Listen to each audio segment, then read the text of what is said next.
We're back with another edition of Building Better Dreams update on our facilities program. I'm joined today by Dennis Kaplan, who is a project manager from the Ohio Facilities Construction Commission, our major partner, the group that's contributing over 64% towards our new building program.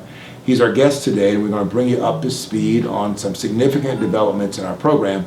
But let's get to know Mr. Kaplan a little bit better. Dennis, give us a little bit about your background and what your primary responsibilities are with our project. Yeah, I've been with the OFCC for 13 years now, managing school projects with various school districts. I'm here to help the district assist through the process of getting through the building scope of work, through design and through construction, helping them manage something that you guys are really not familiar with. PMs on our side have been doing this a long time, bring lots of knowledge. Best thing we try to do is bring some experience from past projects. Bringing past project experience gives some history of what things can and can't go right or wrong, which is, knowledge is the best thing you can have. Exactly. And PM, folks, is project manager, and that's the key role that Mr. Kaplan has for our district. He's doing a great job for us, great partner to work with, and we're really glad he was selected to be on our team. Obviously, we've announced to the community about a week ago that we're extending the openings for our new buildings from 2019 until 2020. We've cited some of the factors, particularly the steel and aluminum price increases as one of the key factors. And I'll explain briefly to the folks in a moment about a local factor related to the former Memorial Hospital site. But give us a sense of what's happening statewide around bids and the bidding process, and kind of from a budget and bidding point of view, what's going on around the state. With the market heating up, we're seeing a lot of pressure put on manpower, some on wages. We're seeing a lot, especially like you indicated with steel and aluminum. Prices have gone up. I had seen some Wall Street Journal articles that spoke to about 40% already this year.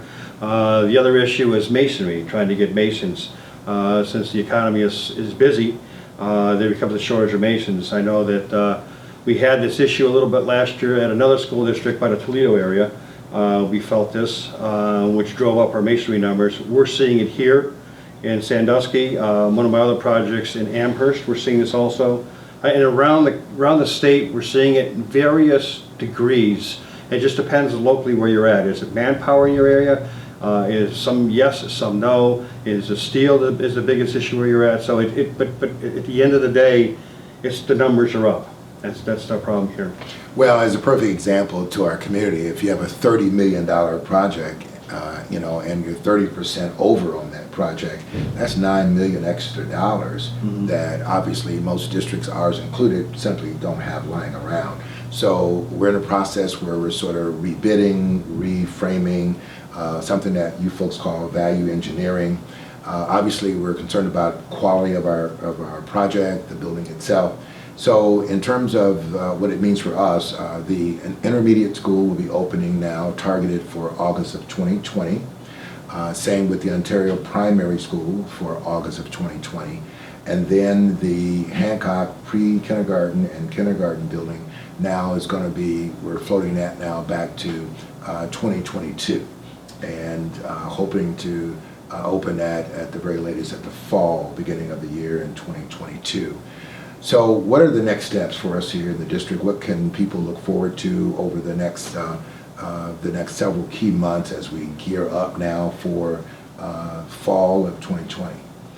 You made a comment in regards to quality of the buildings. First, I'd like to put that kind of to a clarification. We have a Ohio School Design Manual, which is called the OSDM. We have a lot of acronyms, which gives us a baseline that the buildings are all going to be built to a standard of very quality buildings. What it comes down to is more of the aesthetics, the appearance of the building.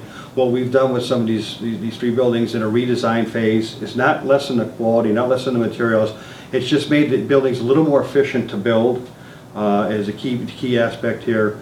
So value engineering might take some things out that really are not necessary to achieve a great building and do what we're supposed to do here, and that's educate kids. Where we're at presently is we're going through that exercise with you and the school board.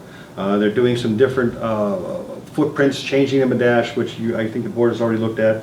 Next phase will be to look at some of the elevations and get that dialed into what you guys want the building to look like, and get that curb appeal that fits your district, and there's some choices we've already talked about just recently in our meeting a few minutes ago.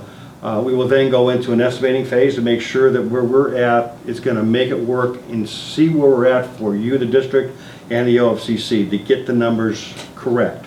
We'll bid and then start construction sometime in the fall. Well, as you can see, there's a lot going on. This is an active time for us, and just as a reminder to our audience that we're excited to be on target and on budget for our updates at the high school this summer, which includes our new science labs at the middle school and Sandusky High School, upgrades in our auditorium, and significant upgrades in our planetarium.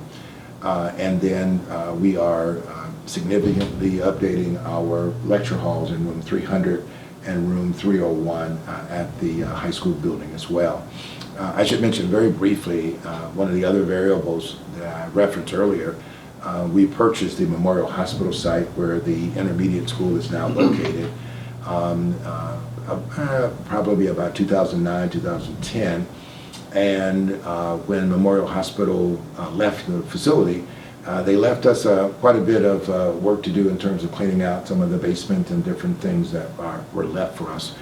Some anticipated costs we didn't plan on, to the tune of about $960,000, so nearly $1 million in some cleanup work that wasn't initially planned for.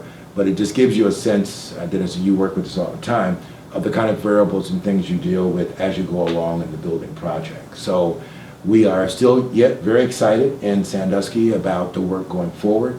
We appreciate Dennis Kaplan, the project manager from the Ohio Facilities Construction Commission, being our guest today on Building Better Dreams. And on behalf of the entire team, thank you for joining us today. And we'll see you very soon on next month's edition of Building Better Dreams Facilities Update for the Sandusky City Schools.